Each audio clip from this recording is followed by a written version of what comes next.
Studio Q, Queen's student television program, is brought to you in part by Procter & Gamble, continuing a long tradition of hiring Queen's students. And by Kingston area McDonald's restaurants. You can enjoy all your McDonald's favorites by calling 1-800-663-2233 for McDonald's delivery in Kingston. All you have to do is call and let McDonald's do the rest.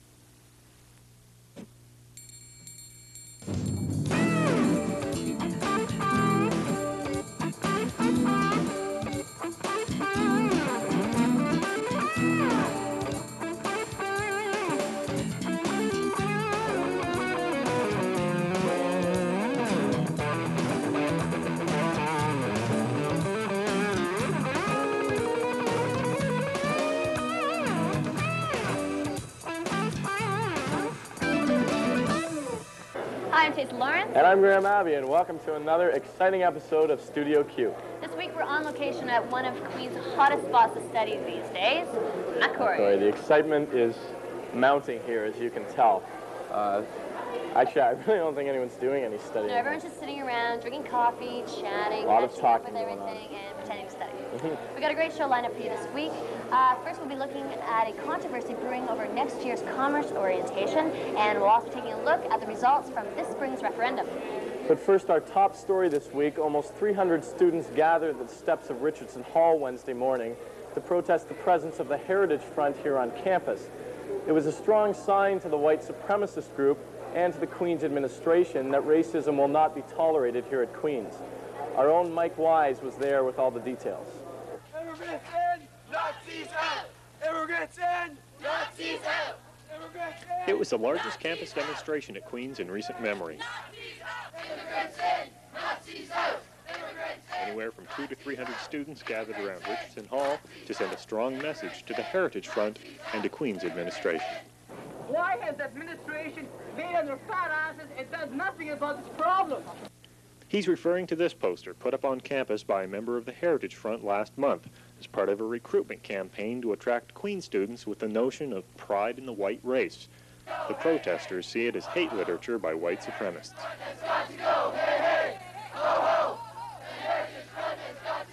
This rally was organized by a coalition of anti-racism groups and high school students who got together after the poster was found. Earlier in the day, they held this press conference to outline their concerns. The Heritage Front has taken the first step in recruiting at Queen's. They will not retreat unless we show them exactly how unwelcome racist, anti-Semitic groups like themselves are here at Queen's. It's going to take a diversity of individuals united for a common cause to rid ourselves of racism and intolerance. It is high time white people stood up in the struggle and began to take responsibility for purging this hateful, intolerant poison within society.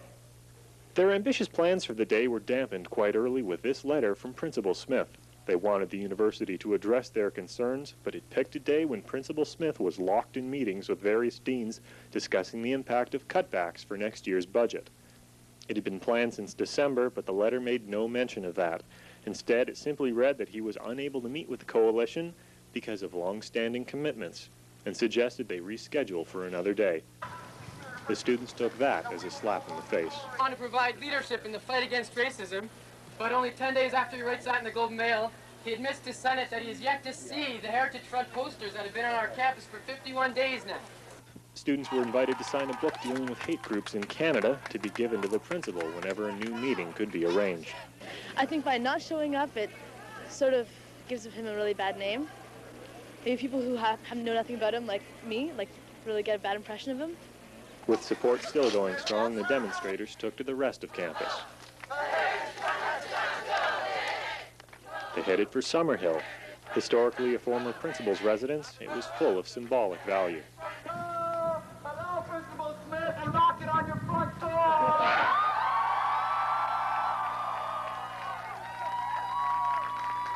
We at Queen's are the future leaders of Canada, and by our numbers, we are going to show the administration that we will not tolerate this legacy on Queen's. We are going to create a new legacy of zero tolerance for sexism, racism, homophobism.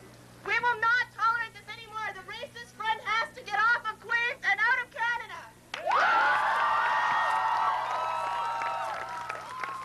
Determined to be heard by someone in the administration, they returned to Richardson Hall, where at least 100 students stormed the building.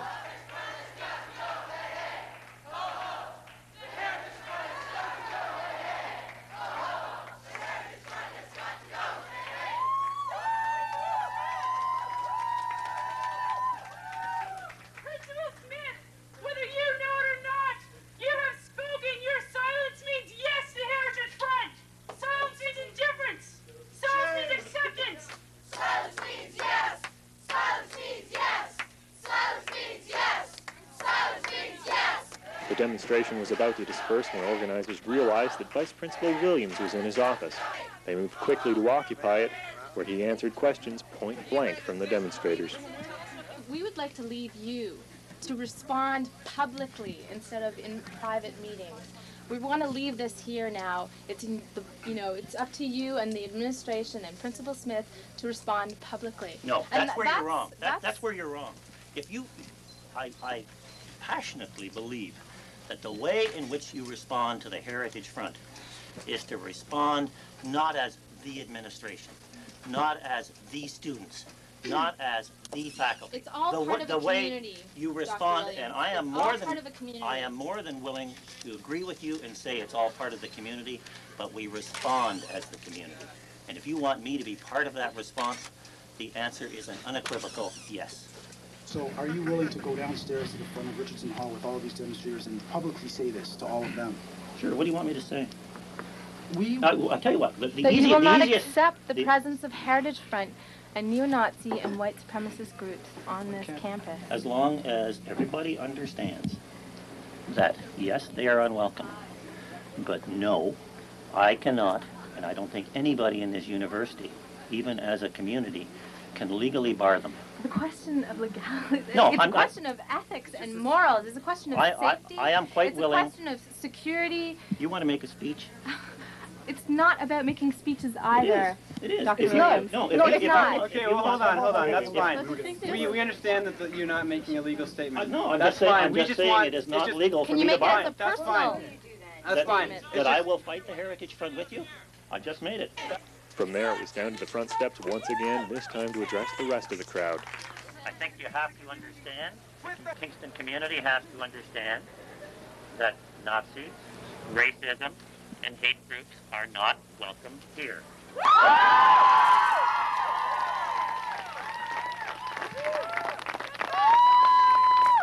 The best way to expose a group such as the Heritage Front is to expose its ideas, its despicable values, and its actions to the public. You put them down by exposing what they stand for. Satisfied that someone had listened, the protesters left peacefully. So where do we go from here? Vice Principal Williams is asked to meet with the Anti-Hate Coalition to organize some sort of education campaign against the Heritage Front. As well, Principal Smith's offer to meet with them still stands. But as for the Heritage Front activities on campus, VP Williams says he'll do everything he can to make sure they don't hold meetings on campus. They do have a loophole, however. They can book a room if they're sponsored by an organized campus group or faculty member. If that happens, they'll be treated like any other organization, and unless they do something illegal, little could be done to stop them, except more protesting. For Studio Q, I'm Mike Wise reporting. Still to come on Studio Q, you watch TV all the time? How about making it? If you want to join Studio Q next year, or are just curious about how we put together this program, stay tuned. We'll give you a special behind-the-scenes peek later on Studio Q. This week, polling stations were open for the spring referendum, a chance for students to have their say in deciding next year's student interest fees. With 1,896 students voting, here's who will be receiving student interest fees next year. First, 62.9% of voters decided that surface should be made opt-outable. As for the other 5, their fees are secured. Student constables and the sailing club received their increases, as did the proposed student art gallery and Queen's Project on literacy. And last but not least, a special thanks goes out to all of those who supported Studio Q. If you've ever tried to be an orientation leader here at Queen's, you know there's immense pressure to impress the committee doing the interview. The more Queen spirit you show, the better chance you have of becoming a Gale, a Freck, or a Boss. Well, a few weeks ago, the Commerce Orientation Committee might have asked for too much from an applicant. and it ended up costing them their job. Meredith Grant reports. Although Frosh Week is months away, faculty committees have already chosen their orientation leaders. But for the Commerce Society, there's been a slight delay. 3 weeks ago, the entire ComSoc orientation committee responsible for choosing bosses was fired. ComSoc executive unanimously decided to fire the committee after a complaint was directed at the Senate Orientation Review Board regarding inappropriate questions asked during boss interviews. One female student in particular was asked by the interviewers to fake an orgasm.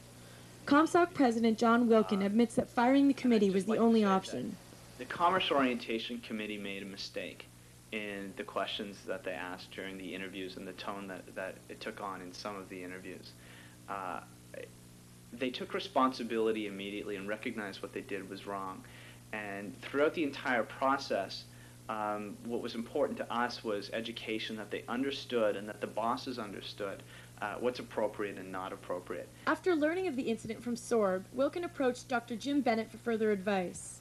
Based on a decision by SORB, ComSoc, the School of Business, and the Orientation Committee members themselves, it was agreed upon that the boss interviewers should be replaced.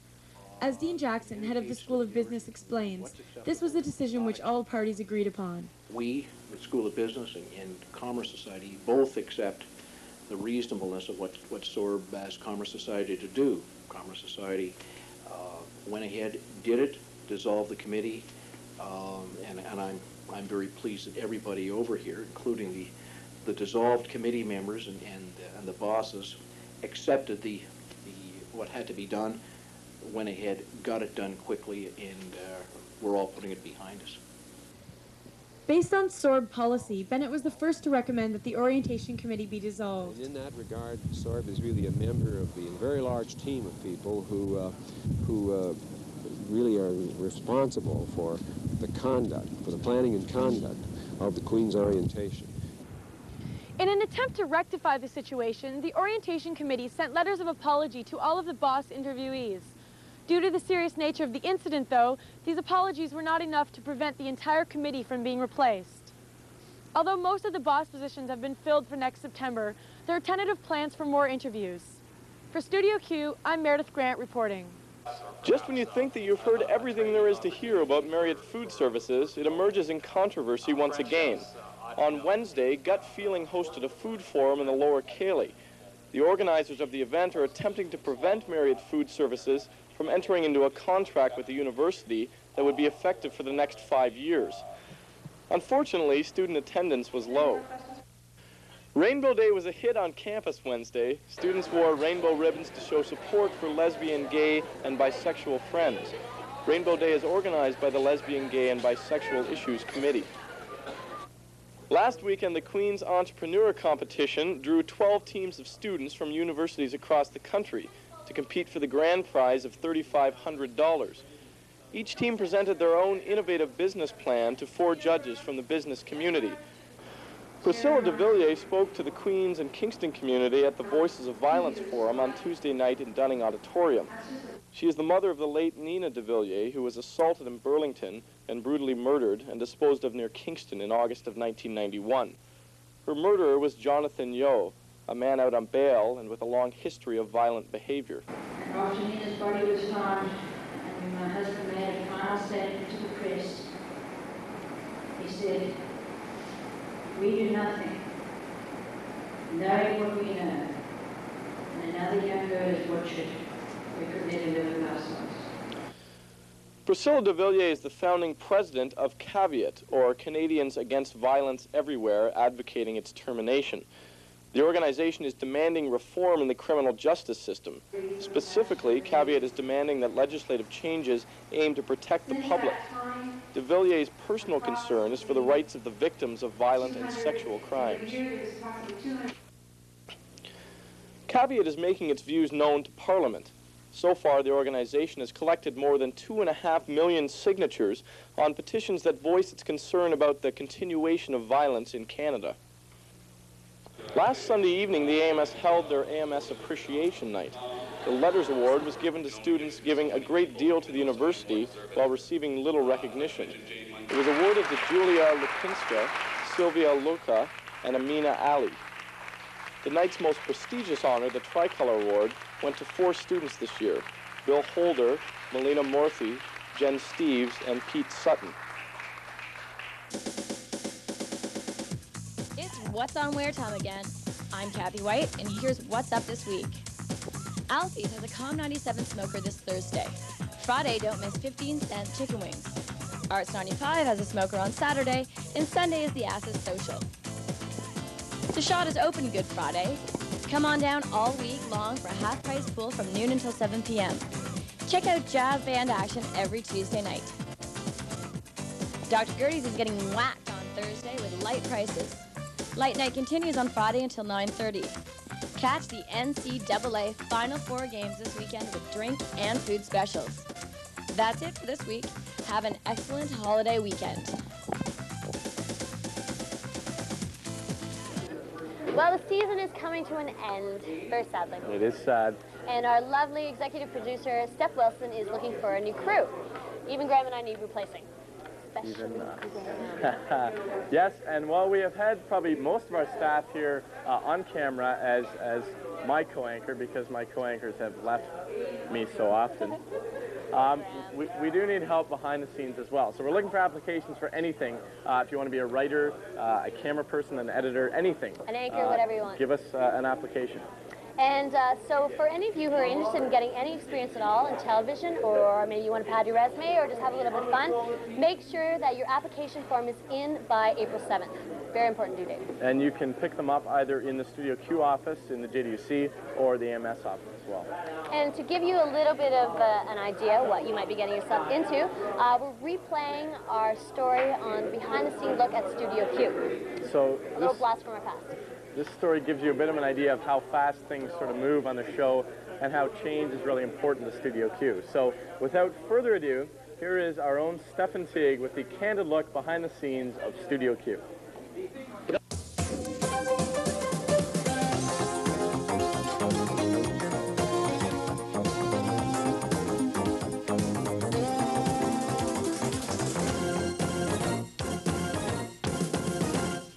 Well, I know I wouldn't be Brandon because he's a geek and has too many bad lines. I think that I would be Amanda because she's loaded and always gets her way. I'd rather be killed than be any character on any of those shows. I would probably be Donna because I get to be really dumb all the time. I guess I'd be Sydney because she's evil and manipulates people. I'd have to say Dylan because he's got lots of money and he's got a nice car and a nice girlfriend. Cool. Thanks. I'd be Amanda. Why? I don't know, because she gets Jake. That's why.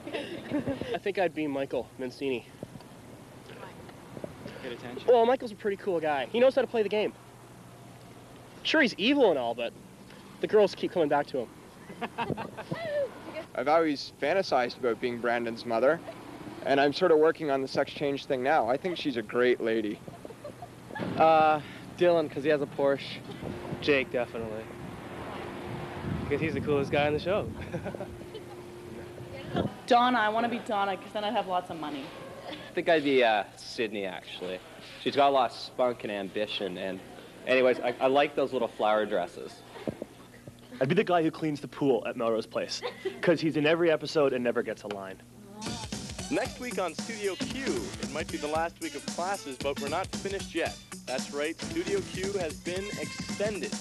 We've just added 2 more shows, which means we'll be around to entertain you all through exams. Next week, catch the year in review according to Joey Davila. With Fixture at Clark and in Golden Words, next week we let him loose on television. The campus might never be the same. In 2 weeks, catch another look at the very best of Studio Q ever. Catch all the highlights of the last 4 years of Queens. And then for our season finale in 3 weeks, the best of this year. Catch all your favorite stories, including another look at our documentary on the 20-something generation. So get your VCRs ready, because this is the closest you'll ever get to a video yearbook. And it all starts next week, only on Studio Q.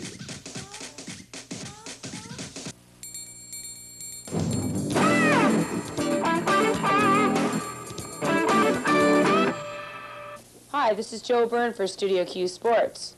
The 7th annual Off-Color Night Intramural Awards Banquet was held on Wednesday night at Skylight. The evening honors the top teams and individual athletes for the 1993-94 intramural season. Bewick Sports Day's overall championships, combining sportsmanship and competitive results, went to Moore Moose, with Con Ed in second and the Early Morning Risers taking third. The competitive award winners for Bewick Days were the Moore Moose, Mako Jocos came second, and Con Ed in third. Championship plaques were then awarded to individual students who achieved multiple victories in intramural participation this year. Keepsake boxes were awarded to students who had attained the 300-point level in intramurals, while 250-point level award winners received art prints for their contributions. Special awards were given to recognize first-year intramural participants from various faculties. The Engineering Freshman Award went to Paul Malicki for Buse and Tammy Lynn Salloway for Wick. The Escalapian First-Year Participation Award went to Hardy Schwartz and Ken Thomas for Buse and Suzanne Ross for Wick. Standing contribution honors were handed out as well at the intramural banquet. Com 94's Chris Bent was awarded the Ross Fraser Shield. Zoe Nutton got the Commerce Society Award for Wick. The Helen Chan Award of Merit went to Scott Fraser for Buse and Jane Sinclair for Wick, while major team trophies were awarded at the banquet as well. Con Ed won the Cat Fleet Trophy awarded to the co-ed unit that accumulates the most points for convening and refereeing. Arts 94 took the MBA Cup presented annually to the most improved Buse unit. In the top team awards, Phys Ed had a clean sweep of all 4 awards, including the Independent House, John Paul Memorial Trophy, Marion Ross Trophy, and the James G. Buse. The Rehab 86 Award, awarded to the WIC participant who best displays qualities of enthusiasm, leadership, and fairness in team events throughout the year, went to Joanne Chivers for Rehab and Jen Irving for Engineering. Nancy Cox of Phys Ed was awarded the ASIS Award. Meredith Ash took the FASA Award, awarded to a WIC participant who, over her years at Queen's, has contributed significantly to the intramural program. The BWIC Cup was awarded to Kevin Muldrum of Arts 94 and Franz Sergey of Nursing for their outstanding contributions to the spirit of the BWIC program. That's it for sports. I'm Joe Byrne. Well, that's it for this week's show. Thanks for watching once again. But before we go, it's that time we all know and love. It's giveaway time here on Studio Cube. And we're giving away a McDonald's pizza once again. And the question this week is, give us the date that Studio Q applications are due. Yes, that's right. We're recruiting here at Studio Q. Big time. And if you know that, give us a call at 541-1040 to win the prize. Great. And if you have any questions or comments, please contact us at room 22, JDUC, Queen's University, K7L 3 and 6. And be sure to stop by and pick up those applications. As well, on next week's show, be sure to catch Joey Davila is making his TV debut on Studio Q, and we're also having a year in review. So be sure to catch that next week. Should be a really good show. Yes. Sure. And we leave you now with some pictures from the Wednesday demonstration of the Heritage Front. Thank you very much. I'm Teza Lawrence. And I'm Graham Abbey. See ya.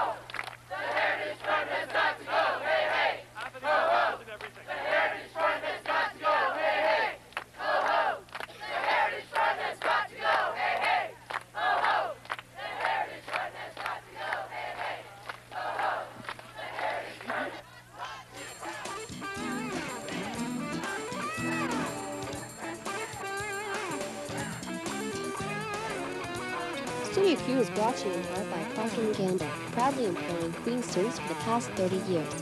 And the Kingston Area McDonald's, featuring home delivery service. Just phone 1-800-663-2233 for all your favorites.